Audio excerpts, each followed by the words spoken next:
Hello बच्चों, कैसे हैं आप सभी। उम्मीद करता हूं बहुत अच्छे हैं और पढ़ाई को अच्छे से कंटिन्यू भी करेंगे। 11th क्लास है तो अपने आप को ऐसा मत समझिएगा कि बाद में पढ़ेंगे तो भी चल जाएगा। पढ़ाई को कंटिन्यू रखने की कोशिश कीजिएगा। चलिए वीडियो चालू करता हूं। मैं हूं प्रशांत माहेश्वरी और fun with physics YouTube channel पर आप सभी का बहुत बहुत स्वागत है। पहला और दूसरा चैप्टर कंप्लीट हो चुका है, वीडियो आपको प्लेलिस्ट में मिल जाएंगे। आज हम तीसरे चैप्टर को चालू कर रहे हैं। आपको नाम दिखाई दे रहा होगा, motion in a straight line, मतलब सरल रेखा में गति। ये देखा जाए तो काइनेमेटिक्स मतलब शुद्ध गति की शाखा का एक भाग है बच्चों। फिजिक्स में जब हम काइनेमेटिक्स की बात करते हैं ना बच्चों, तो हम वास्तविकता में उस पिंड की गति की ही बात कर रहे होते हैं। गति किस बल के कारण हो रही है इससे कोई लेना देना नहीं है। मतलब मैं चल रहा हूँ, ठीक है, मैं चल रहा हूँ, इसके लिए मैं वेलोसिटी देखूंगा, मैं एक्सेलरेशन देखूंगा, लेकिन मेरे पे कोई फोर्स लगा रहा है या नहीं लगा रहा, इससे कोई मतलब नहीं है बच्चों। तो काइनेमेटिक्स में मतलब शुद्ध गतिकी में हम मात्र और मात्र पिंड की गति की ही बात करते हैं, लेकिन इस बात को कभी गौर नहीं करते कि उसके ऊपर कोई बाह्य बल कार्य कर रहा है या फिर नहीं कर रहा। मतलब उसकी गति के पीछे कारण क्या है इसे समझना हमारा प्रयोजन नहीं है। वो गति कर रहा है तो उसकी गति की क्या क्या प्रॉपर्टी है, बस उसे ही समझना हमारा प्रयोजन है। बात समझ में आई शुद्ध गति की क्या है? तो शुद्ध गति की वास्तविकता के अंदर विज्ञान की वो शाखा है जिसमें मात्र पिंड की गति का अध्ययन किया जाता है, लेकिन गति का अध्ययन करते समय गति के कारकों या गति के कारणों का अध्ययन करना जरूरी नहीं होता। हाँ, जब हम गति के कारणों को समझते हैं ना कि गति का कारण क्या है, तो फिर उसके लिए हम बोलते हैं अलग से एक शाखा है डायनामिक्स। ठीक है, डायनामिक्स के अंदर हम अलग से पढ़ेंगे कि गति कर रहा है तो क्यों कर रहा है, कौन सा बल लग रहा है जिसके कारण वो गति कर रहा है। ठीक है, चलिए तो ये पता चल गया काइनेमेटिक्स में सिर्फ और सिर्फ हमें गति के बारे में डिस्कस करना है। अब यहाँ पर आ रहा है motion in a straight line, तो हम इस चैप्टर के अंदर सिर्फ और सिर्फ वही गति के बारे में पढ़ेंगे जिसके अंदर पिंड एक सीधी सरल रेखा में एक स्ट्रेट लाइन के ऊपर क्या कर रहा हो, गति कर रहा हो, उसी के बारे में पढ़ेंगे, है ना। उसका मोशन कहाँ होना चाहिए, एक सीधी रेखा पर होना चाहिए। वैसे अगर हम बात करें तो पिंड की गति को 3 भागों में डिवाइड किया जा सकता है। अलग अलग तरीके से इसे अलग अलग प्रकार से डिवाइड किया जाता रहा है। मैं अभी आपको सिंपल वे में बता रहा हूँ। हम अभी जब सरल रेखीय गति पढ़ रहे हैं तो ये कौन से भाग में आ रही है वो समझा देता हूँ। तो गति के प्रकार समझते हैं। सबसे पहला है हमारे पास में गति के प्रकार। अभी तक एक चीज़ मैंने डिस्कस नहीं करी है, वो बाद में आराम से अपन डिस्कस करेंगे। निर्देश फ्रेम जहाँ से ये चैप्टर चालू होता है, मैं आपको पहले गति के प्रकार बता रहा हूँ। गति के प्रकार के अंदर सबसे पहला पॉइंट है बच्चों एक विमीय गति। एक विमीय गति, टाइप ऑफ मोशन इंग्लिश में बोलेंगे, और एक विमीय गति को बोलेंगे वन डायमेंशनल मोशन, 1D, जिसे हम क्या बोलते हैं 1D बोल देते हैं। ऐसा लिखा जाता है इसे 1D। ये कौन सा मोशन, जब कोई भी पिंड एक सीधी रेखा में गति करता है, ठीक है, तो फिर वो उसकी गति कैसी होती है, एक विमीय गति। सीधी रेखा मतलब या तो हम उसे मानेंगे x डायरेक्शन में, या मानेंगे y डायरेक्शन में, या मानेंगे z डायरेक्शन के अंदर। ठीक है, 3 तरीके की डायरेक्शन हमने फिजिक्स में डिफाइन कर दी 3D के अंदर, मैक्स टू मैक्स में।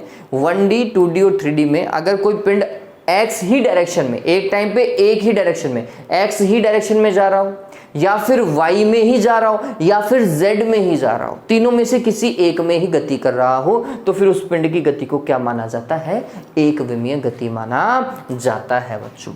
ठीक है, चलिए तो हम बोलेंगे यदि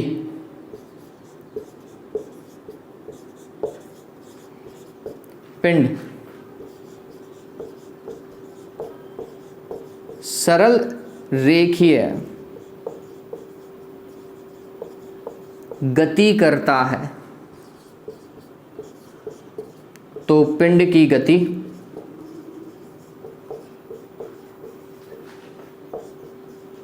एक विमीय होती है।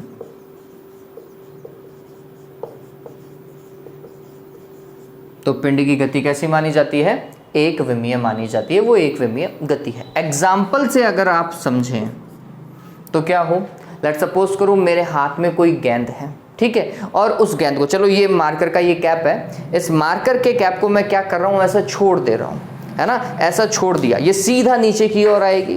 कैसा आएगी? सीधा नीचे की ओर आएगी। तो एक ही रेखा में तो गति करी उसने, सीधी रेखा में गति करी, ठीक है, बिना कोई फोर्स के मैंने उसको ऐसा ही छोड़ दिया तो डायरेक्ट नीचे की ओर गई। या फिर कोई बंदे ने बॉल ली और बॉल को सीधा ऊपर की ओर फेंक दिया, बिल्कुल स्ट्रेट अवे ऊपर की ओर फेंक दिया। ये गति कैसी है बच्चों? 1D है, एक ही रेखा में गति कर रहा है ना, ठीक। तो हम बोल सकते हैं कि किसी पिंड को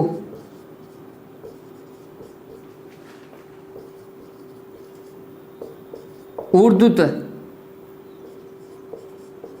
ऊपर की ओर फेंकने पर, ऊपर की ओर फेंकने पर पिंड की गति, ठीक है, सीधा ऊपर की ओर उछाल दो, बिल्कुल फिक्स ऊपर की ओर जाए। या फिर आप क्या लिख सकते हैं, पिंड को h ऊंचाई से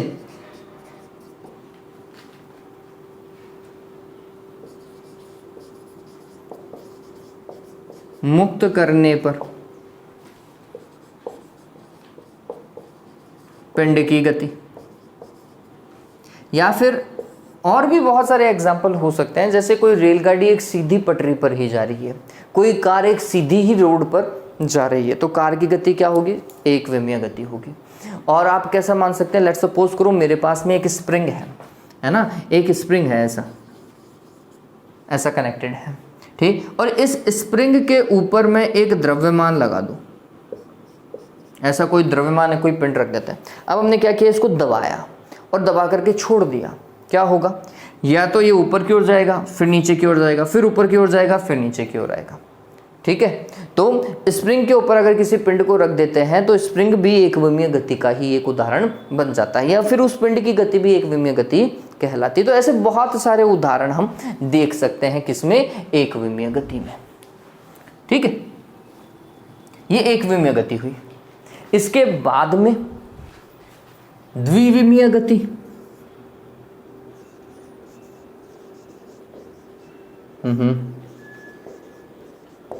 द्विविमीय गति। द्विविमीय गति मतलब 2 डायमेंशनल मोशन, 2D मोशन। इसमें क्या होगा बच्चों, अगर कोई पिंड वक्रित गति करे, वक्रित मतलब ऐसा घूम करके आए, जैसे वृत्त के ऊपर कोई घूम रहा है ना, आप ऐसा लेट सपोज करो, आपने कभी बचपन में किया होगा कि एक डोरी से किसी पत्थर को बांध लिया होगा और फिर ऐसा हाथ से घुमा रहे हो, ठीक है। तो आपने क्या किया, एक पिंड को वक्रित गति कराया। वो गति कहाँ हो रही है? तो देखा जाए तो एक इस तरीके के प्लेन पर हो रही होगी। आपने उसे ऐसा हवा में घुमाया था तो आपको सिर्फ और सिर्फ y और z तल चाहिए था। कौन सा तल? x और z तल चाहिए था। कौन सा? x तो इस तरफ हो गया और z हवा के अंदर आ गया, और उसी तल में वो आपका पिंड क्या कर रहा है? ऐसा गति कर रहा है, तो एग्जैक्ट तल में उसकी गति हो रही है, ठीक। ऐसे ही अगर मैं किसी पिंड को ऐसा फेंक देता हूँ, बॉल को लिया, ऐसा फेंक दिया, उछाल दिया उसको, है ना, तो जैसे ही हमने उसे उछाला तो वो ऐसा यूं गति करी। तो इसकी गति के अंदर 2 पार्ट है, एक तो x डायरेक्शन का भी पार्ट है क्योंकि आगे की ओर जा रही है, एक वो ऊंचाई पर भी जा रही थी तो y डायरेक्शन का भी पार्ट था, ठीक है। तो ये गति कैसी हो गई? उसकी 2D गति हो गई, 2 डायमेंशनल हो गई, ठीक है। तो वक्रीय गति जो होती है वो वास्तविकता में देखा जाए तो 2D मोशन होता है, द्विविमीय गति होता है। तो हम उसके अंदर 2 एक्सिस इफेक्ट करते हैं, x और y कर सकता है, y और z कर सकता है, x और z कर सकता है ना। चलिए तो हम लिखेंगे, यदि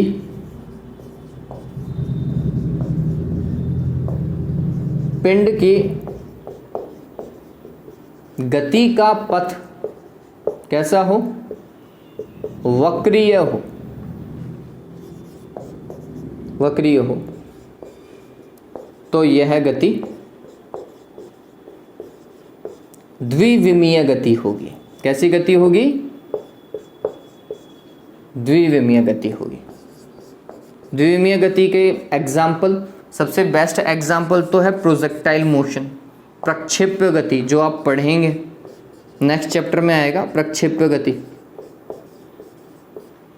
ठीक है, नहीं तो इसी चैप्टर के एंड में पढ़ेंगे। ठीक है, प्रोजेक्टाइल मोशन बोलते हैं इसको। कौन सा मोशन बोलते हैं? Projectile motion. ये कौन सा मोशन है? किसी भी पत्थर को, किसी भी गेंद को जब आप फेंकते हैं ना, ऐसा करके यूं ऊंचाई पे फेंक दिया अपन ने, ठीक है, तो वो हवा में ऐसा करके यूं जाती है। ठीक, तो वो क्या कर रही है? वो एक्स में भी जा रही है, वो वाई में भी जा रही है। तो हमने बोला कि उसको समझाने के लिए हमें सिर्फ दो अक्षांश की जरूरत है, तो फिर वो गति कैसी होगी? 2D मोशन के अंदर आती है बच्चों। सामान्यतः इस तरह की गतियां कौन सी होती हैं? 2D मोशन के अंदर लिखी जाती हैं। ये सबसे अच्छा उदाहरण है। और आप बहुत सारी गतियां पढ़ेंगे जिसमें आप 2D मोशन की ही बात करेंगे, है ना। जब कोई पिंड की गति किसी समतल पर होती है, जैसे ये समतल हो गया, तो इस समतल के ऊपर अगर पिंड की गति होगी तो फिर वो गति कैसी देखी जाएगी? द्विविमीय गति कहलाएगी। ठीक,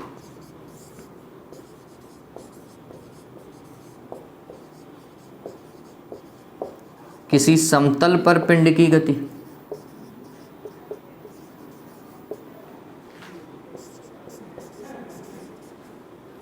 ठीक। और फाइनली एक आता है त्रिविमीय गति। अरे 3D मूवी देखते हो ना, लास्ट है त्रिविमीय गति। त्रिविमीय गति, 3D मोशन। अब 3D मोशन कौन सा?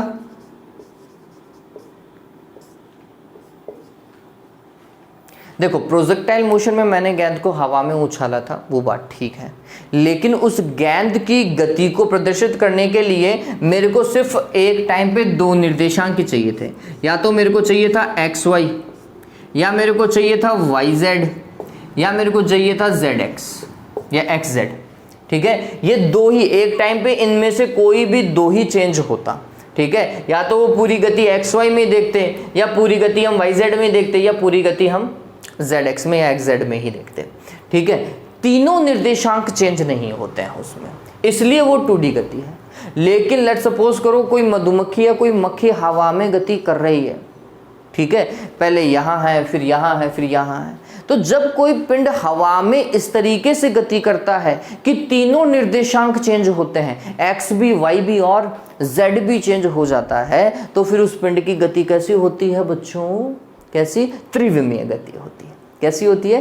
त्रिविमीय। जैसे वायु में उपस्थित कणों की गति, वायु के अंदर जो छोटे छोटे पार्टिकल्स हैं जिससे वायु मिलकर के बनी हुई है, ऑक्सीजन नाइट्रोजन जिनसे भी मिलकर के बनी हुई है, वो भी तो गति कर रहे होंगे। ठीक, तो उनकी गति किस में आएगी? त्रिविमीय गति में आएगी। एरोप्लेन की गति, अब एरोप्लेन ऐसा तो है नहीं कि यूं उड़ा और ऐसा आ गया, जयपुर से उड़ा और ये लो कोलकाता में लैंड, ऐसा थोड़ी होता है। वो तो ऐसा जाता है, फिर यूं यूं यूं घूमता हुआ जाता है। एक ऐसा नहीं है कि एक सीधा पाथ है, वो चेंज कर सकता है अपने डायरेक्शन ऑफ मोशन को। ठीक है, तो हम बोलते हैं कि वायुयान की गति भी कैसी होगी? त्रिविमीय गति। तो हम ये मान सकते हैं कि हवा में जो गति करने के लिए स्वतंत्र होते हैं ना, वो सारे के सारे क्या है भैया? त्रिविमीय गति का ही पार्ट है। तो हम बोलते हैं आकाशीय पिंडों की गति,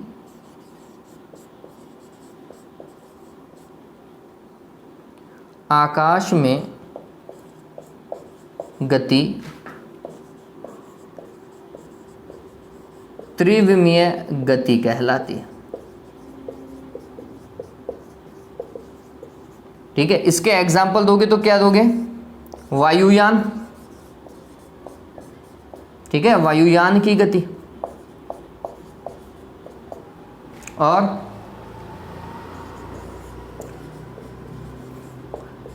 वायु के कणों की गति, मधुमक्खी की गति, है ना, जो पतंग आप उड़ाते हो पतंग की गति। ठीक है, तो ये बहुत सारे उदाहरण हैं इसके।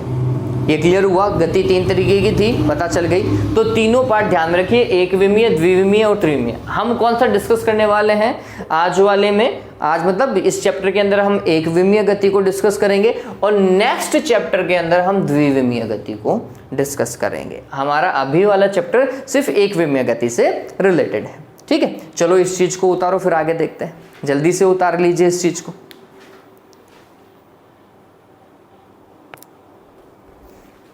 या फिर स्क्रीनशॉट ले लीजिएगा। इस चीज़ का क्या ले लीजिए, स्क्रीनशॉट ले लीजिए और उतार लीजिएगा। अब हम चैप्टर के ऊपर आते हैं कि चैप्टर के अंदर सबसे पहला पॉइंट है बच्चों रेफरेंस फ्रेम, निर्देश तंत्र। अब बहुत सिंपल सी चीज़ है बच्चों, जब भी हम समझना, निर्देश तंत्र समझा रहा हूँ, जब भी हम किसी पिंड की गति की बात करते हैं तो हमें ये कैसे पता चले कि वो पिंड गति कर रहा है या नहीं कर रहा है। तो इसके लिए उन्होंने बनाया रेफरेंस फ्रेम, एक ऐसी फ्रेम जिसके अकॉर्डिंग हम देखेंगे कि भैया ये गति कर रहा है या फिर नहीं कर रहा। समझना इस चीज़ को। लेट सपोज करो, सपोज कीजिए कि आप अपने घर में कोई खिड़की है, उस खिड़की में बैठे हैं या घर के गेट पर बैठे हैं और आपके घर के सामने से जो रोड जा रही है उस रोड से एक साइकिल सवार व्यक्ति आगे की ओर निकल जाता है। ठीक है, आप अपने घर पे बैठे हैं खिड़की में या फिर कहीं पर भी अपनी जगह पर स्थिर है। ठीक है, और वो साइकिल सवार इंसान ये लो निकल गया आपके सामने से। ठीक, तो आपने क्या बोला, आपके सापेक्ष, क्योंकि आप आपको स्थिर मान रहे हो, आपकी निर्देश फ्रेम बन गई है। ठीक है, आपके सापेक्ष में वो जो वस्तु था, वस्तु मतलब वो जो साइकिल सवार इंसान था जो साइकिल पे जा रहा था, वो क्या कर रहा है, गति कर रहा है। क्यों? क्योंकि उसकी स्थिति लगातार चेंज होती जा रही है एक पॉइंट से दूसरे पॉइंट तक। ठीक है, पहले यहाँ था, फिर थोड़ी देर बाद में देखा तो यहाँ आया, फिर थोड़ी देर बाद में देखा तो यहाँ आया और फिर वो आगे की ओर चला गया। तो आपने बोला कि भाई ये तो गति कर रहा है। ठीक है, ऐसा का ऐसा आप बैठे हैं और बस के अंदर भी ऐसे जो व्यक्ति हैं वो भी आपको क्या करते हुए दिखाई देंगे, गति करते हुए दिखाई देंगे, अगर बस गति कर रही है तो। ठीक है, अब मेरी बात को समझो। अब ये एक बस है ना, और इस बस में बहुत सारी सीट होंगी, कुछ 50 के आसपास सीट होती है, 48 से 50 के आसपास एक बस में सीट होती है। ठीक, अब लेट सपोज करो आप यहां बैठे हैं और आपका पड़ोसी यहां बैठा हुआ है और बस चल रही है। ठीक है, और बस चल रही है। अब बताओ कि क्या आपका पड़ोसी आपके सापेक्ष में गति कर रहा है क्या? बताओ, सोचो इस चीज को। तो आप देखेंगे कि भैया t बराबर 2 मिनट पर मैंने देखा था, ये यहीं पे बैठा था। फिर t बराबर 10 मिनट पे भी मैंने देखा था, ये भैया अभी भी यहीं बैठा हुआ है। t बराबर 15 मिनट पर देख रहा हूं, ये अभी भी यहीं बैठा हुआ है, ये अपनी जगह से हिला ही नहीं। ठीक, क्या हुआ बताओ, गति कर रहा है या नहीं गति? तो बोलोगे मेरे सापेक्ष तो भैया स्थिर है, जबकि बस गति कर रही है, तो फिर ये स्थिर कैसे हुआ? तो बोला भाई बस गति कर रही होगी, बिल्कुल ठीक बात है आपकी, लेकिन मैं भी यहाँ बैठा हूँ और ये भी यहाँ बैठा है, दोनों अपनी जगह से हिले ही नहीं है। तो मैं जब भी देखता हूँ ये यहीं पे बैठा हुआ दिखता है मेरे को। ठीक है, तो मेरे हिसाब से तो ये गति नहीं कर रहा, मेरे हिसाब से वास्तविकता में कर रहा होगा। ठीक है, तो इस व्यक्ति के हिसाब से ये पिंड हमेशा क्या रहा, स्थिर ही रहा। ठीक, तो निर्देश फ्रेम क्या बताती है, एक ऐसी फ्रेम है जिसके अकॉर्डिंग हम किसी अन्य पिंड की गति को अनुभव करता हुआ देखते हैं। ठीक है, अब एक चीज समझिए, इस संसार में ऐसी कोई वस्तु नहीं है जो गति नहीं कर रही हो। समझना मेरी बात को, हर एक वस्तु किसी ना किसी के सापेक्ष में गति कर ही रही है, कोई स्थिर है ही नहीं, कोई स्थिर नहीं है। स्थिर क्या, ये जैसे ये दोनों एक दूसरे के सापेक्ष में क्या थे, स्थिर थे, गति नहीं कर रहे थे तो स्थिर हुए। ठीक है, क्यों? क्योंकि दोनों की स्थितियों में कोई परिवर्तन हुआ ही नहीं एक दूसरे के सापेक्ष। लेकिन अन्य के सापेक्ष देखो, यहाँ पर बाहर कोई व्यक्ति खड़ा हो, बस गति कर रही है, तो इसमें बैठे हुए हर एक व्यक्ति इसके लिए क्या कर रहा है, गति कर रहा है। क्यों? क्योंकि बस तो थोड़ी देर में यहाँ पहुँच जाएगी, तो ये व्यक्ति भी यहाँ पहुँच जाएंगे। ठीक, तो इसके हिसाब से तो बस भी गति कर रही है और ये अंदर वाले बैठे हुए व्यक्ति भी गति कर रहे हैं, लेकिन अंदर वाले बैठे हुए के हिसाब से तो गति नहीं कर रहे। ठीक है, जैसे लेट सपोज करो मैं यहाँ पर खड़ा हूँ, है ना, और फ़ोन जिससे मैं रिकॉर्ड कर रहा हूँ वो मेरे सामने है, तो मेरे सापेक्ष में मैं खड़ा ही हूँ, मेरे सापेक्ष में मेरा फ़ोन जो है स्थिर है, या उस फ़ोन के सापेक्ष में मैं स्थिर हूँ, मैंने मेरा कोई पोजीशन चेंज नहीं किया। लेकिन आप सभी को ये भी पता होगा कि पृथ्वी जो है वो अपने अक्ष पर घूमती जाती है। पृथ्वी सूर्य के चारों ओर भी क्या कर रही है, घूम रही है। तो अगर सूर्य पे कोई व्यक्ति होता, ठीक है, सूर्य पे कोई व्यक्ति होता और वो देख रहा होता, तो उसे पृथ्वी कैसे करती हुई, ऐसे घूमती हुई नजर आती, यूं घूमती नजर आती। तो पृथ्वी अगर घूम रही है तो पृथ्वी पे जितने भी इंसान हैं, जितनी भी वस्तुएं हैं, वो भी सारी की सारी कैसी नजर आती, गति करती हुई नजर आती। तो ये सापेक्ष है जिसके अकॉर्डिंग हम पिंड की गति को बताते हैं कि भाई इसके सापेक्ष शायद गतिमान है, इसके सापेक्ष में स्थिर है। ठीक है, सापेक्ष देखना बहुत जरूरी होता है। और वो सापेक्ष कहाँ से देखा जाता है, निर्देश तंत्र से देखा जाता है। निर्देश तंत्र में क्या होता है, तो हम बोलते हैं कि एक निर्देशांक, ये तो x हो जाएगा, एक y हो जाएगा और एक इस तरफ z आएगा। उस z को हम इस तरफ दिखाते हैं। ठीक है, उस निर्देश तंत्र के अंदर एक निर्देशांक पद्धति का उपयोग किया जाता है। किसका उपयोग किया गया है, एक निर्देशांक पद्धति का उपयोग किया गया है। और इस निर्देशांक पद्धति में कोई ना कोई प्रेक्षक होगा, कोई ना कोई प्रेक्षक होगा जो पिंड की गति को देख रहा होगा। ठीक है, इसमें क्या होगा, एक वस्तु होगी, एक वस्तु होगी और इस वस्तु के सापेक्ष में कोई अन्य वस्तु क्या कर रही होगी, गति कर रही होगी। इसके सापेक्ष में कोई अन्य वस्तु गति कर रही होगी। तो लेट सपोज करो, सपोज करना कि पहले ये वस्तु x1 स्थिति पर थी, फिर गति कर रही है तो ये कहाँ पर आ गई, x2 पर आ गई। तो बोला इसने कि भाई मैं t1 समय पर, इसके पास में समय नापने का भी एक यंत्र है जिसे मैं समय मापी बोल रहा हूं, इसके पास में एक समय मापी भी है। ठीक, तो इसने बोला कि मैंने जब t1 समय पे देखा तो ये भैया वस्तु यहां थी, और जब मैं t2 समय पर देख रहा हूं तो वस्तु यहां पहुंच गई। इसका मतलब ये वाली वस्तु जो है वो क्या है, गतिमान है।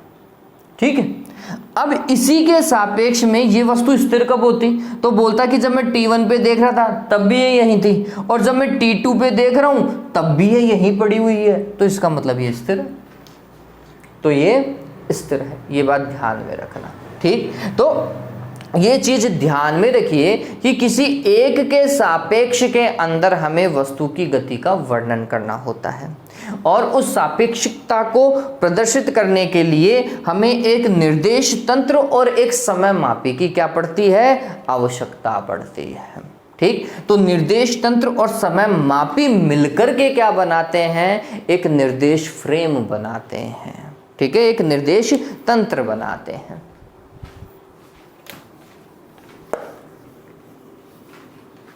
मेरी बात तो समझ में आई ना, कि कोई भी वस्तु स्थिर भी होती है और कोई भी वस्तु गतिमान भी हो सकती है।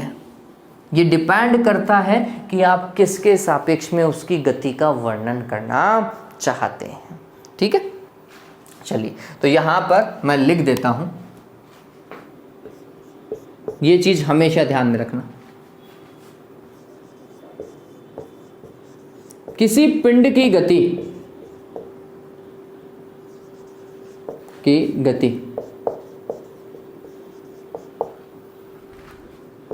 का अध्ययन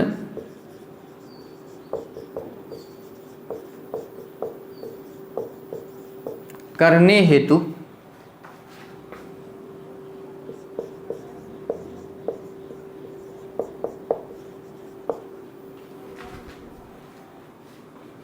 निर्देशांक तंत्र तथा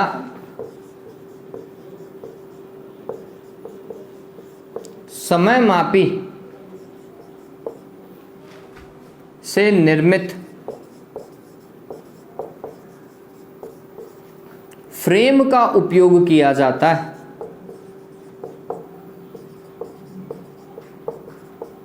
उपयोग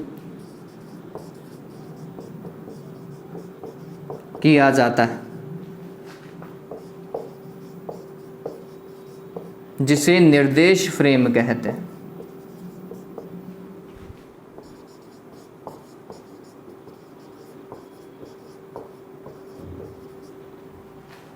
जिसे क्या बोलते हैं, निर्देश फ्रेम बोलते हैं। इंग्लिश में इसे बोलते हैं रेफरेंस फ्रेम।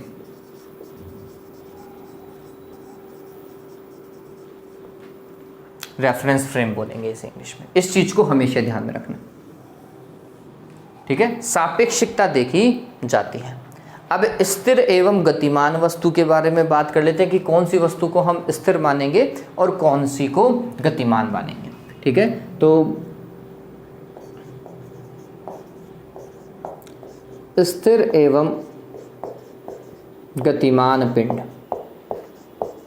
इनको कैसे हम डिफाइन करना चाहेंगे। Stationary and moving object and object in motion, कैसे पता चले, तो हम बोलेंगे कि यदि एक पिंड किसी अन्य पिंड के सापेक्ष में अपनी स्थिति में परिवर्तन नहीं करता, समय के साथ अपनी स्थिति में परिवर्तन नहीं करता है, तो फिर वह पिंड क्या कहलाएगा, स्थिर कहलाएगा। वापस से समझ लीजिए, एक पिंड है और एक दूसरा भी पिंड है। तो इस पिंड के सापेक्ष में अगर ये पिंड समय के साथ साथ अपनी स्थिति में चेंज नहीं कर रहा, पहले भी यही था अभी भी यहीं पड़ा हुआ है, तो फिर ये पिंड स्थिर है। किसके सापेक्ष में, इसके सापेक्ष में, ठीक है। ये ध्यान में रखना।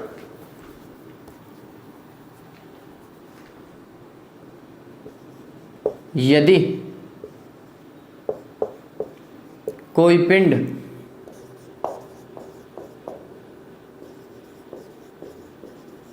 किसी निश्चित पिंड के सापेक्ष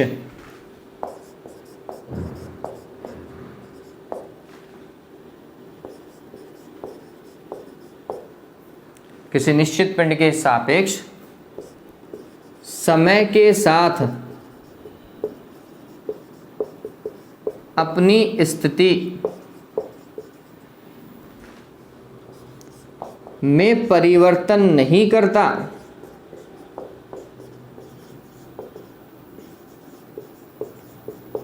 नहीं करता है, तो वह पिंड स्थिर पिंड कहलाता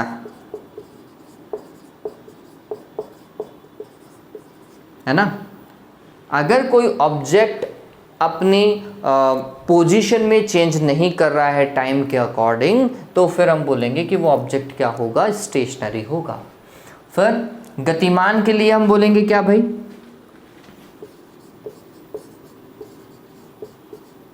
यदि कोई पिंड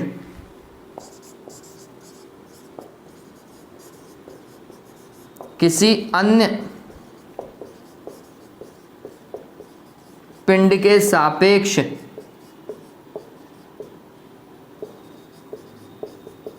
अपनी स्थिति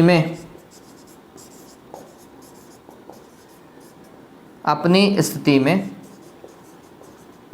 समय के साथ क्या करें, परिवर्तन करता है,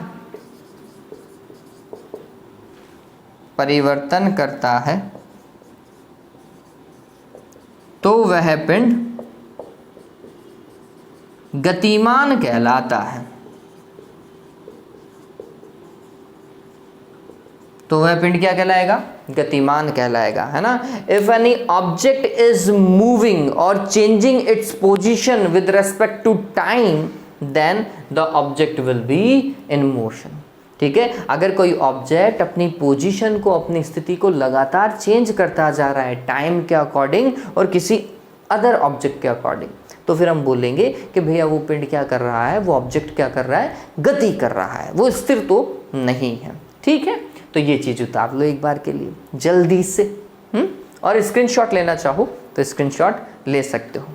अब हम चैप्टर के इंपॉर्टेंट पॉइंट की ओर भी मूव करेंगे बच्चों। तो स्क्रीनशॉट ले लिया आप सभी ने, चलो आगे बढ़ते हैं। अब देखिए, चैप्टर का एक बहुत इंपॉर्टेंट पॉइंट है, ये आपने 9th में डिस्कस किया है, दूरी और विस्थापन, डिस्टेंस एंड डिस्प्लेसमेंट। ये चीज आपने 9th में डिस्कस की है नहीं की है, बताओ, सोचो, आपने पढ़ा है। दूरी क्या होती है, सोचिए दूरी क्या होती है। तो खैर आपको तो अब बहुत टाइम हो गया, मेरे हिसाब से रास्ते तो नहीं भूल गए हो स्कूल के। आप अपने घर से स्कूल तक जब जाते हैं और स्कूल से वापस घर तक आते हैं तो आप रोड पे चल रहे होते हैं, और ऐसा तो है नहीं कि सभी का घर यहाँ हो और स्कूल बिल्कुल सामने हो, सभी के लिए तो पॉसिबल नहीं है, ठीक है। तो आप क्या करते हैं, रोड से होता हुआ जाते हैं, ठीक। तो वास्तविकता के अंदर आप जिस पथ पर गति कर रहे हैं, आप जिस पथ पे गति कर रहे हैं, उस पथ की लंबाई ही क्या कहलाती है बच्चों, दूरी कहलाती है ना। एग्जाम्पल को चलो मैं डायग्राम बना करके समझा देता हूं, बोलने से थोड़ा कम ही समझ में आता है। देखिए टॉपिक है हमारे पास में दूरी तथा विस्थापन, डिस्टेंस एंड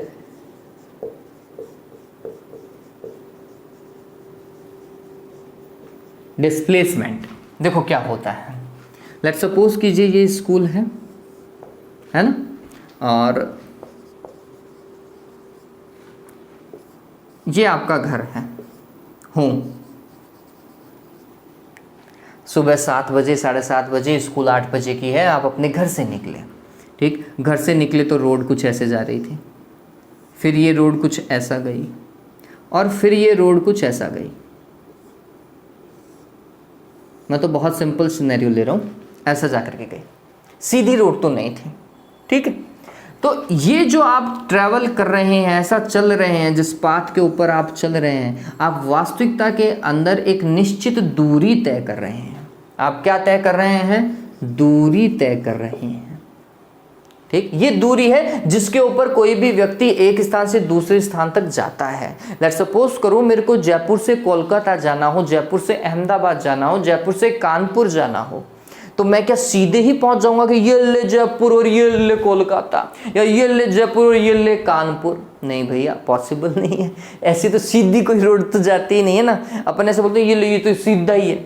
रोड इतनी सीधी नहीं होती जितना अपन बोलते हैं कि ये तो सीधा ही है, ठीक है। तो क्या है भाई, ऐसी तो कोई रोड है ही नहीं ना, स्ट्रेट अवे तो कोई रोड है ही नहीं, ठीक। तो ये बात ध्यान में रखिए, इस संसार में जो व्यक्ति दूरी तय करता है किसी भी गंतव्य स्थान तक जाने के लिए, गंतव्य तो समझ गए ना, डेस्टिनेशन पॉइंट तक जाने के लिए हम जो भी दूरी तय करते हैं या जिस रोड पे हम चलते हैं, हम हमेशा क्या ट्रैवल करते हैं बच्चों, दूरी ही तय करते हैं। हम हमेशा दूरी ही, रोड बाई रोड जा रहे हो दूरी तय करोगे, बाई ट्रेन जा रहे हो दूरी ही करोगे, बाई इवन एयरवेज से भी जाओ तो भी आप दूरी ही ट्रैवल करेंगे बच्चों, है ना। अब ये पॉइंट तो ये दोनों तो फिक्स ही थे, अपनी जगह पर ही थे, है ना। कानपुर अपनी जगह पे रहेगा, अहमदाबाद अपनी जगह पे रहेगा। अगर इन दोनों के बीच में हम एक सीधा पाथ मानते, बिल्कुल सीधा, आइडियली पॉसिबल नहीं है, आदर्श रूप में पॉसिबल नहीं है, लेकिन अगर हम मानते कि ऐसा कुछ है, बिल्कुल सीधा पाथ उन दोनों को मिलाता हुआ, ठीक, तो फिर ये क्या होता बच्चों, विस्थापन होता। क्या होता, विस्थापन। विस्थापन वास्तविकता में किन्हीं दो बिंदुओं के मध्य की न्यूनतम दूरी होती है, कम से कम दूरी। ये क्या है, न्यूनतम दूरी।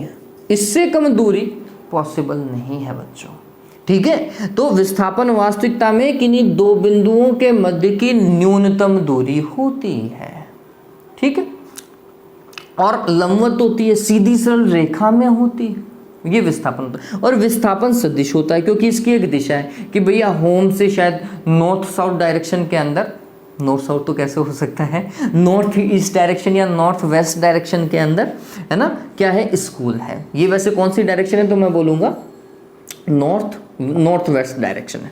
मेरे घर से नॉर्थ वेस्ट में उत्तरी पश्चिमी दिशा के अंदर क्या है, स्कूल है, ठीक। तो ये कैसी राशि है, सदिश राशि। इसकी एक पर्टिकुलर दिशा है, किसकी, विस्थापन की, जबकि दूरी कभी इधर है, कभी इधर है, कभी इधर है, कभी इधर है, ये चेंज हो रही है, ठीक है। तो ये कैसी राशि है, एक अदिश राशि है, कैसी राशि है दूरी? अदिश राशि। ये बात ध्यान रखना, ये स्केलर है जबकि ये वेक्टर है। विस्थापन वेक्टर होता है, डिस्प्लेसमेंट वेक्टर होता है बच्चों। क्लियर हो गया? एक चीज और गौर करना, विस्थापन अगर न्यूनतम दूरी है तो सिर्फ एक ही पाथ होगा, इससे कम तो हो ही नहीं सकता, हम ये बोल रहे हैं ना, तो फिर एक ही पाथ होगा सबसे कम वाला। ठीक है, चलो, लेकिन क्या दूरी का एक ही पाथ है? आप जब स्कूल जाते हो, घर से स्कूल जाते हो, तो क्या एक ही रास्ता है क्या? बहुत सारे रास्ते नहीं हो सकते क्या?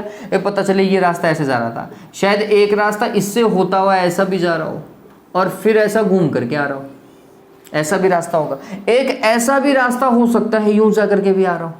तो वास्तविकता में किन्हीं दो बिंदुओं के मध्य की दूरियां तो अनंत हो सकती हैं भाई, है ना। लेट्स सपोज करो यहां पर जयपुर है और यहां पर अहमदाबाद है, ठीक है, अहमदाबाद है। तो जयपुर से अहमदाबाद तक की अगर सीधी दूरी देखूं तो यही है, अगर सीधी दूरी देखूं तो यही है।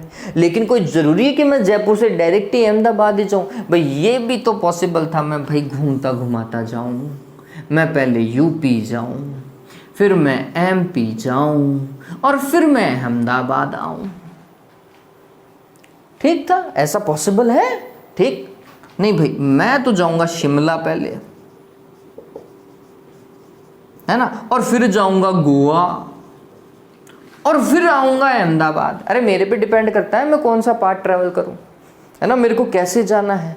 तो किन्हीं दो बिंदुओं के मध्य दूरी तो कितनी भी हो सकती है, अनगिनत पाथ है भाई। और यही कोई दो शहर नहीं है, अनगिनत शहरों से अलग अलग से होता हुआ मैं अहमदाबाद पहुंच सकता हूं। बहुत सारे रास्ते हैं, अनगिनत रास्ते हैं। ये भी पॉसिबल था कि भाई मैं पहले जाऊं कहां, अमेरिका, ठीक है, और फिर अमेरिका से फ्लाइट पकड़ूं और अहमदाबाद।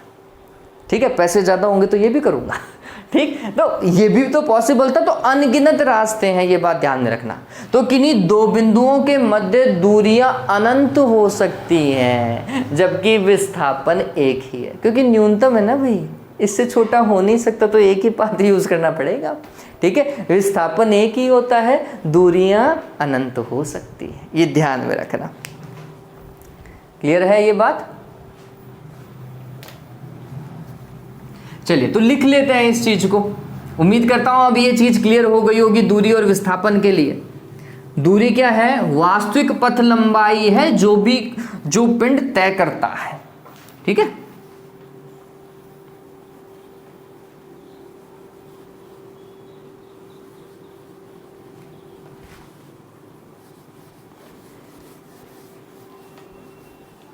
वैसे अमेरिका जाऊंगा नहीं, कोरोना के केसेस इंडिया से भी ज्यादा है वहां पर, है ना। ओके, देखो तो क्या लिखेंगे हम? दूरी में चलते हैं, सबसे पहले डिस्टेंस के ऊपर डिस्कस करते हैं। किन्हीं दो बिंदुओं के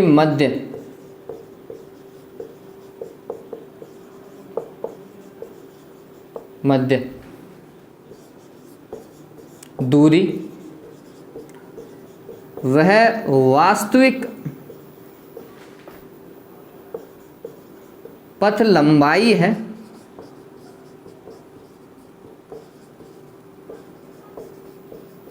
जिसे कोई पिंड तय करता है।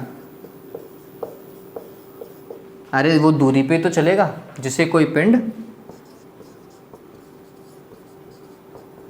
तय करता है। आप ये भी लिख सकते हैं कि किन्हीं दो बिंदुओं के मध्य वास्तविक पथ लंबाई ही दूरी कहलाता है, ऐसा भी लिख दो, कोई दिक्कत नहीं है। फिर यह एक कैसी राशि है? अदिश राशि है। यह कैसी राशि है? अदिश राशि है। ये हो गया क्या भाई? दूरी। अभी तक अपन ने ज़्यादा नहीं पढ़ा है दूरी में, अभी तो पॉइंट लिखाऊंगा मैं, लेकिन अभी परिभाषा के तौर पे दूरी इतना कंप्लीट कर दो। अब विस्थापन की अगर हम बात करें तो विस्थापन क्या था? किन्हीं दो बिंदुओं के मध्य न्यूनतम दूरी ही विस्थापन कहलाता है। यह वास्तविकता में एक सीधी सरल रेखा होती है। ठीक है, किन्हीं दो बिंदुओं के मध्य न्यूनतम दूरी जो कि एक सीधी सरल रेखा हो, सीधी सरल रेखा हो, विस्थापन कहलाता है, विस्थापन कहलाती है। यह सदिश राशि है।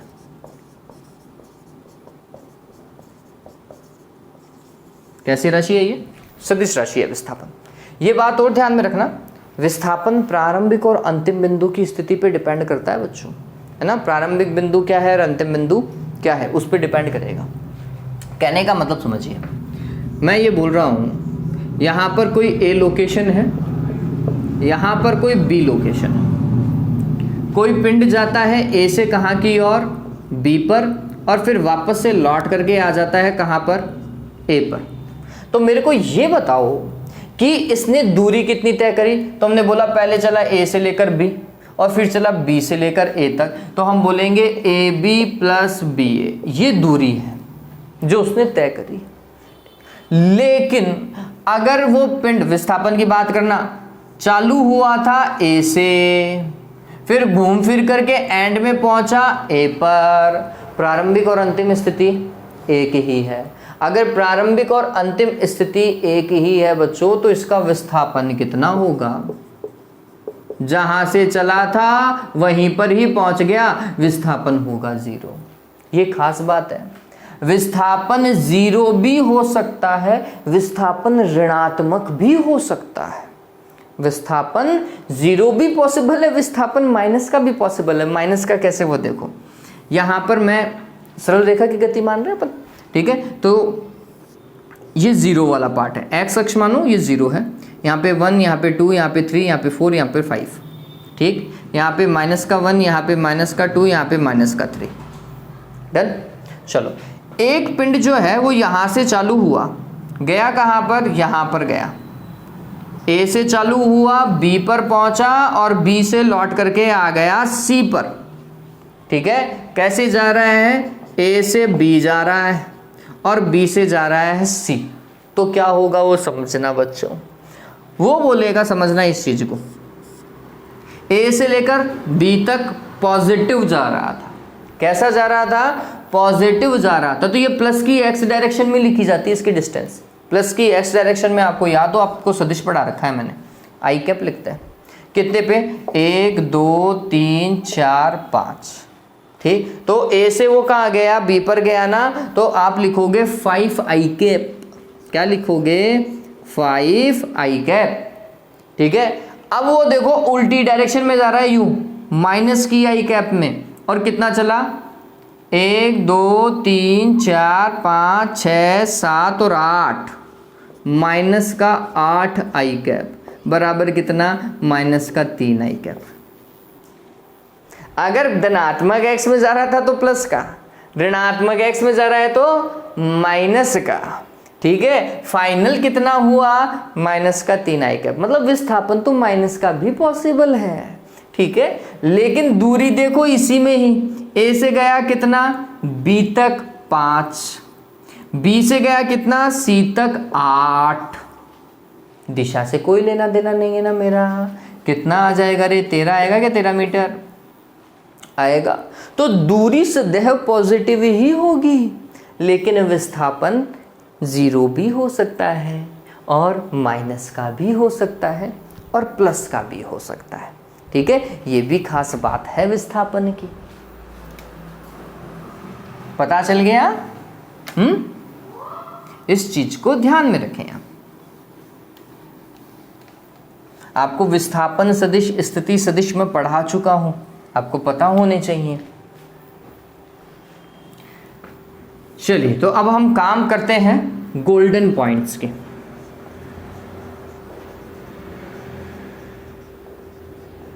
गोल्डन पॉइंट्स जो कि कॉन्सेप्ट को क्लियर करें।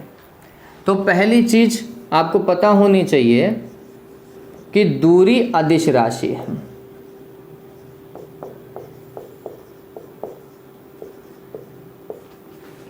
और विस्थापन क्या है? विस्थापन क्या है बच्चों? सदिश राशि। डन। दूसरा, दूरी सदैव धनात्मक होती है गतिमान पिंड के लिए। अगर कोई पिंड गति नहीं कर रहा हो तो फिर दूरी किस बात की देखोगे?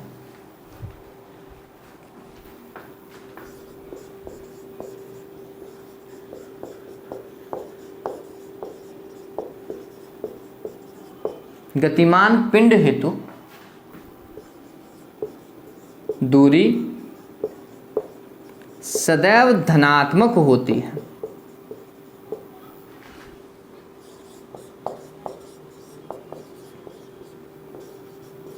जबकि विस्थापन शून्य, ऋणात्मक एवं धनात्मक हो सकता है। धनात्मक हो सकता है, ठीक है। तीसरा, दूरी जो है वो कभी भी विस्थापन से कम नहीं होती, वो या तो विस्थापन के बराबर होगी या फिर विस्थापन से हमेशा ज्यादा ही होगी। ये बात ध्यान में रखना। दूरी कभी भी विस्थापन से कम नहीं होती। यह विस्थापन के तुल्य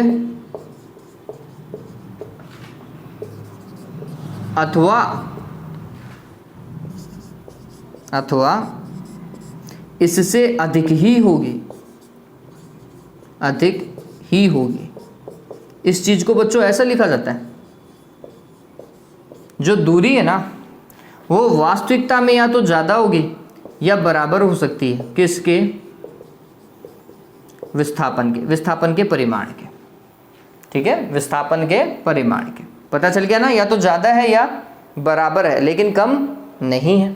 अभी इसको उतारो, और पॉइंट लिखाने बाकी है। जल्दी से इस चीज को उतार लीजिए, जल्दी से इस चीज को उतार लीजिए।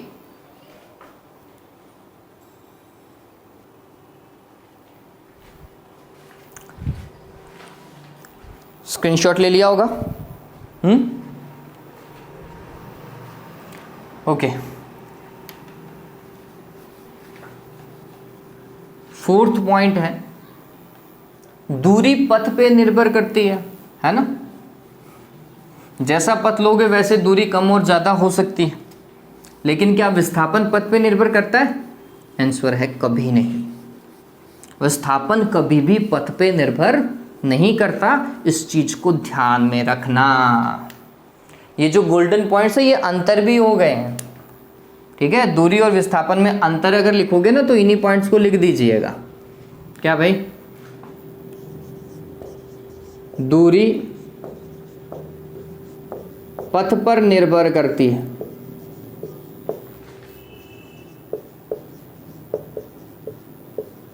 जबकि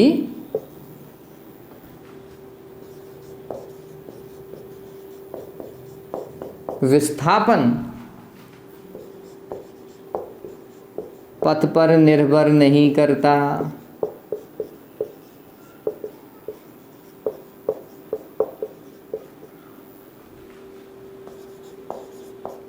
यह मात्र प्रारंभिक एवं अंतिम बिंदु की स्थिति पर निर्भर करता है।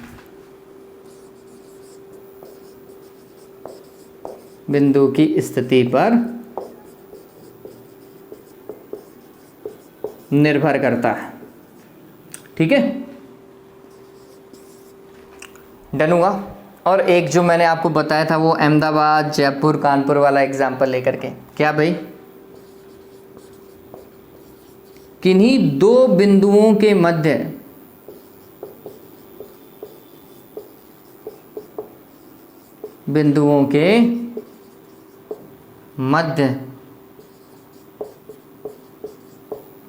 अनंत दूरी हो सकती है,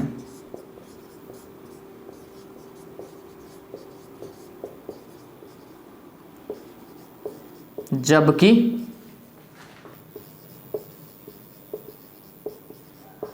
विस्थापन एक ही होता है,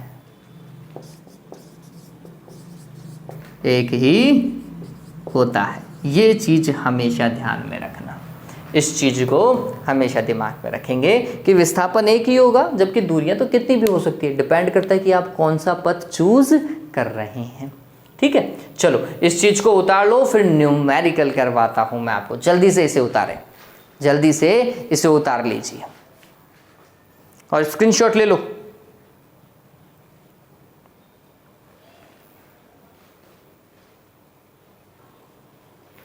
आपको दो सवाल सामने दिखाई दे रहे होंगे। देखिए पहला सवाल देखिए, इन सवालों से आपके कॉन्सेप्ट क्लियर हो जाएगा, दूरी और विस्थापन क्लियर हो जाएगा।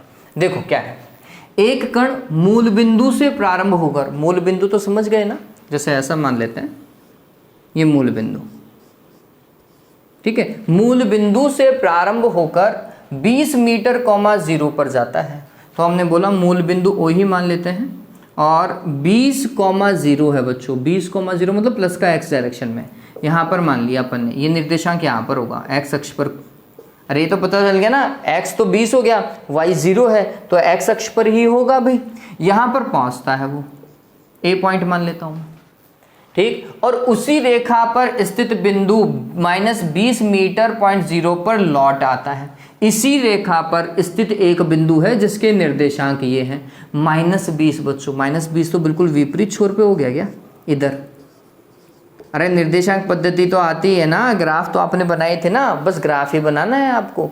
20,0 जहाँ पर लौट करके आ जाता है, ये बी पॉइंट पे आ जाता है। आपको क्या बताना है, दूरी और विस्थापन, डिस्टेंस और डिस्प्लेसमेंट देखना है। सिंपल है, बताओ कैसे। सबसे पहले तो मैं दूरी देखता हूँ, दूरी निकालना सबसे सिंपल होता है। वो कहाँ से चला, ओ से चला, ठीक, ओ से चला ए की ओर और फिर ए से लौट करके आया बी पर, ऐसा चल रहा है वो, ठीक। तो हमने क्या देखना है, हमने लिखा दूरी बराबर ओ से ए पर गया और ए से कहाँ पर गया, बी पर गया, सीधा सीधा ही जोड़ना होता है, ठीक है। तो ओ से ए 20 मीटर था और ए से बी, तो ये भी 20 है, ये भी 20 है, 40 हो गया क्या, 40 मीटर और ऐड कर दो, टोटल कितना आएगा बच्चों, 60 मीटर आएगा। सिंपल, जोड़ना ही था, ठीक। विस्थापन देखो, विस्थापन क्या आएगा, विस्थापन बताओ, विस्थापन क्या आएगा, ओ से ए प्लस का एक्स डायरेक्शन में गया क्या, प्लस के एक्स डायरेक्शन में गया, तो 20 मीटर, वो भी कैसा, आई कैप के साथ में, कैसा, आई कैप के साथ में। तो हमने लिखा विस्थापन बराबर, अब विस्थापन को मैं कोई सदिश लिख लेता हूं, लेट सपोज करो आर सदिश लिख लिया, सदिश होता है ना विस्थापन, सदिश रूप में लिख रहा हूं मैं। तो 20 कैसा, आई कैप वाला, तो ये होगा 20 आई कैप, ठीक है।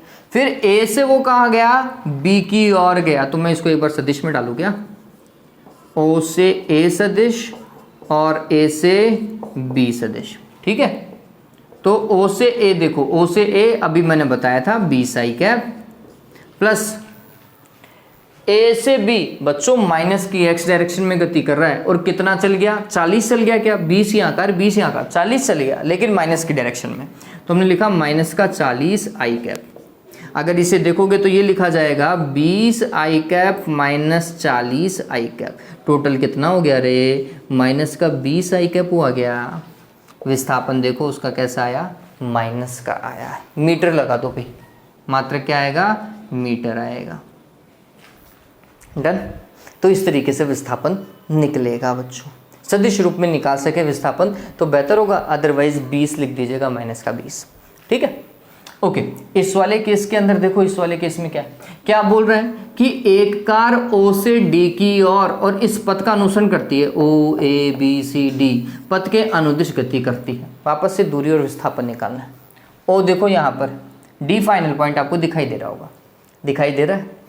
तो विस्थापन और दूरी निकालना है। दूरी निकालना बहुत सिंपल है। सबसे पहले दूरी का तो मार्क कंप्लीट करो कि दूरी कितना आएगा।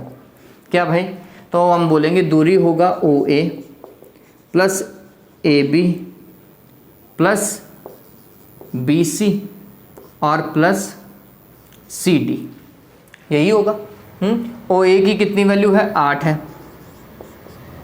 AB की कितनी है, 4 है। BC की कितनी है, 4 है।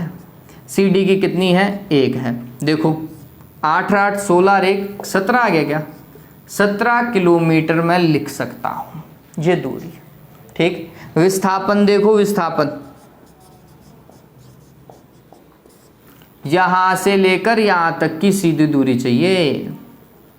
ये कैसे निकलेगी बताओ। तो देखो मैं यहां से कुछ ऐसा कर सकता हूं, ये समकोण त्रिभुज देख रहे हो, ये देख रहे हो। मेरे को क्या पता चल रहा है, मैंने यहां पर एक x पॉइंट ले लिया। अगर ये 4 है तो ये भी तो 4 है क्या। अगर ये 4 है तो फिर ये भी 4 हो जाएगा, क्योंकि टोटल क्या है। ओके, ये मीटर लिखो, इसको मीटर लिखो, फिर इसको भी मीटर लिखो। ठीक है, 17 मीटर। तो ये भी 4 होगा और ये भी 4 होगा। तो ये यहां से लेकर O से लेकर x तक कितना है, 4 मीटर। ठीक है, फिर ये AB देखो 4 मीटर दिखाई दे रहा होगा। AB 4 है, CD 1 है। अगर AB 4 है, CD 1 है, तो ये बच गया कितना बच्चों, 3 मीटर बच गया क्या ये। तो देखो आपको एक लंब दिखाई दे रहा होगा, एक आधार दिखाई दे रहा होगा। तो कर्ण निकलेगा नहीं निकलेगा, ये कर्ण ही तो है, कर्ण ही है ना। तो हम क्या लिखेंगे, विस्थापन देखना, 4 का स्क्वायर प्लस 3 का स्क्वायर बराबर कर्ण का स्क्वायर। हम लिखेंगे OD का square is equals to OX का स्क्वायर प्लस XD का स्क्वायर। तो ये कितना आएगा, 4 का स्क्वायर तो हो गया 16 और 3 का स्क्वायर हो गया 9 और ये OD का स्क्वायर है बच्चों। तो OD बराबर कितना आएगा, 25 आएगा, नहीं आएगा, सॉरी 25। तो फिर OD की वैल्यू कितनी आएगी, ये OD का स्क्वायर 25 है तो OD कितना होगा, 5 मीटर आएगा क्या, बहुत कम है। ठीक, चलो अब आप बोलोगे कि सर आपने इसको सदिश में तो प्रदर्शित ही नहीं किया। चलो सदिश में भी कर देते हैं, कहीं कोई दिक्कत नहीं है बच्चों। मैं 5 मीटर लिख सकता था और 5 मीटर को बोलता, देखो कैसे लिख सकता था मैं, 5 मीटर को बोलता और इसकी डायरेक्शन को तय करता। डायरेक्शन कैसे, ऐसे मानो, इस तरफ ही ले लूँ क्योंकि यहाँ से चलना चालू हुआ था। तो आप देखेंगे ये होता है नॉर्थ और ये होता है साउथ, ये होता है ईस्ट और ये होता है वेस्ट, और ये वास्तविकता में इस दिशा में है फाइनली यूं। ठीक, और यहाँ से कुछ ना कुछ कोण थीटा बना रहा होगा। ठीक है, तो मैं क्या लिख सकता हूँ, दिशा को प्रदर्शित करने का एक तरीका और क्या है, मैं लिख सकता हूँ ये कि ये 5 मीटर और कौन सी दिशा में, पूर्व से दक्षिण की ओर, उत्तर दक्षिण है ना, तो ये क्या है, ये पूर्व है, ये पश्चिम है। ठीक, तो पूर्व से दक्षिण की ओर थीटा कोण पर, पूर्व से थीटा कोण पर, कहाँ की ओर, दक्षिण की ओर। ऐसा लिख सकता हूं। क्या ये थीटा का मान निकाला जा सकता है, बिल्कुल। देखो ये वाला थीटा ये वाला ही है, tan थीटा निकाल सकते हो क्या, tan थीटा बराबर लंब बटा आधार होता है। तो मैं लिखूंगा tan थीटा बराबर 3/4। तो थीटा बराबर कितना हो जाएगा, tan इनवर्स 3/4। ये देखेंगे 37 डिग्री आता है। ठीक है, ये कॉम्बिनेशन है बच्चों, ये 4, 3 और 5 वाली लाइन का जो समकोण त्रिभुज बनता है ना, इसका एक कॉम्बिनेशन है। आप चाहो तो याद रख लो, ये तो 5 मीटर, ये सामने वाली अगर छोटी है तो 3 मीटर और बड़ी है तो 4 मीटर हो गया। ठीक, तो गौर कीजिए बच्चों, ये वाला जो छोटा वाला कोण होता है ना 3 मीटर के जस्ट सामने वाला, ये होता है 37 डिग्री का, ये तो 90 फिक्स है। और ये होता है जो 4 मीटर के सामने वाला होता है वो 53 डिग्री का होता है। ध्यान में रख लेना, ये एक यूज है, यूज मतलब ये मोस्टली फिजिक्स में यूज होते हैं। 4, 3 और 5 वाला ये जो समकोण त्रिभुज है ना, फिजिक्स में बहुत बार यूज होता है। तो आप याद रख लो 3 मीटर के सामने का कोण कितना होगा, हमेशा 37 डिग्री का होगा अगर ये समकोण त्रिभुज बन रहा है तो। ठीक, तो मैं इसे ऐसा भी लिख सकता हूं, पूर्व से 37 डिग्री कोण पर, कितने डिग्री कोण पर, 37 डिग्री कोण पर दक्षिण की ओर। एक तरीका तो ये हो गया, क्या हो गया, आपने परिमाण भी बताया और आपने दिशा भी बता दी। ठीक है, ये परिमाण हो गया और ये दिशा हो गई। एक तरीका बच्चे बोले कि नहीं सर हमें तो आई कैप और जे कैप ही लिख करके बताओ, वो ज्यादा इजी है, वो ज्यादा इजी पड़ेगा। बताओ कैसे। देखो मैं ओ से गया ए की ओर, ये प्लस का एक्स डायरेक्शन है, प्लस का एक्स डायरेक्शन है तो हमने लिखा, समझना इस चीज को, विस्थापन को निकालने का वापस से दूसरा तरीका, मैं आर सदिश रूप में लिख रहा हूँ आई कैप जे कैप में। तो हम प्लस के डायरेक्शन में गए तो हमने लिखा 8 मीटर गए ना, तो 8 आई कैप लिख रहा हूं बच्चों। ठीक है, फिर ए से कहां की ओर जा रहे हैं, बी की ओर, नीचे की ओर। बताओ भाई वाई डायरेक्शन प्लस की है या माइनस की है, आंसर है माइनस की है। तो ये जो 4 लिखा जाएगा ये माइनस का 4 और वाई डायरेक्शन को लिखते हैं जे कैप। क्या लिखते हैं, जे कैप। फिर इधर आओ, ऐसा बी से सी, बताओ ये कौन सी डायरेक्शन है, प्लस का एक्स है या माइनस का एक्स है, माइनस का एक्स है। माइनस के एक्स में कितना मीटर चल रहे हो, 4 मीटर चल रहे हो, तो आप लिखोगे माइनस का 4 आई कैप, एक्स के लिए आई कैप। फिर ऐसा 1 मीटर कहाँ की ओर गए, ऊपर की ओर गए, ऊपर की ओर गए तो प्लस का जे कैप लिख दूँ क्या, और एक बार ही लिखना था तो जे कैप ही आएगा। गौर करो टोटल कितना बैठा, 8 और ये 4, ये तो 4 आई कैप हुआ गया, और ये माइनस का 3 जे कैप मीटर। आप ऐसे भी कर सकते हो, इसका परिमाण निकालोगे 5 तो निकलेगा, 4 का स्क्वायर प्लस 3 का स्क्वायर और उसका अंडर रूट 5 ही आता है। तो इस तरीके से ये सॉल्व होगा, है ना, सॉल्व हो जाएगा। क्लियर है। ऐसे और सवाल भी किए जा सकते हैं, जैसे एक व्रत वाला बहुत फेमस है, एक सवाल व्रत वाला बहुत ज़्यादा फेमस है। ये क्लियर हुआ, स्क्रीनशॉट ले लो जल्दी से, मैं हट रहा हूँ। ले लिया। एक व्रत वाला सवाल बहुत फेमस सवाल है ये।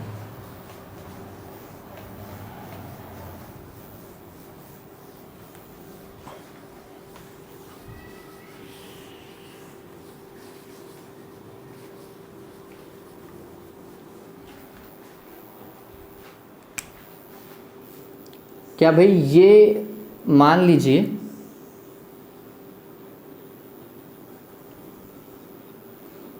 केंद्र है, ये पॉइंट ए है, ये बी है। पिंड ए से बी तक इस पथ को फॉलो करते हुए जाता है, इस पथ को, और ये आर त्रिज्या का वृत्त, आर का मान सवाल में दिया हुआ होगा। इस पथ को फॉलो करते हुए जाता है ए से बी तक। पूछता है कि ए से बी के मध्य दूरी और विस्थापन ज्ञात करो। इस वाले केस में भी क्या पूछेगा, दूरी और विस्थापन। पहली बात तो देखो दूरी, अर्धवृत्त को ट्रेवल कर रहा है क्या, वो आधा वृत्त ट्रेवल किया उसने, आधा वृत्त ट्रेवल किया तो पूरे वृत्त की लंबाई कितनी होती है, 2 पाई आर। कितनी होती है, 2 पाई आर। तो आधे वृत्त की लंबाई कितनी होगी, पाई आर होगी क्या। तो आप लिखते हैं डायरेक्ट दूरी बराबर पाई आर। ठीक है। विस्थापन दोनों बिंदुओं के मध्य की सीधी दूरी होती है, सीधी दूरी कितनी है, ए बी। और ए बी वास्तविकता में क्या है, आर प्लस आर, 2r हो जाएगा क्या। मैंने डायग्राम में कैपिटल आर लिख रखा है। क्लियर हो गया। अगर इस डायरेक्शन में जा रहे हैं तो आप आई कैप लगा दीजिएगा, लेकिन डायरेक्शन उसने बोला नहीं है ऐसा, है ना। विस्थापन डायरेक्ट ही पूछ लिया कि ए और बी के मध्य का विस्थापन ज्ञात करो, तो हम बोलते हैं 2r। ठीक है। तो इस तरीके से ये वाला सवाल भी पूछा जाता है। ऐसे बहुत सारे सवाल आपको मिलेंगे।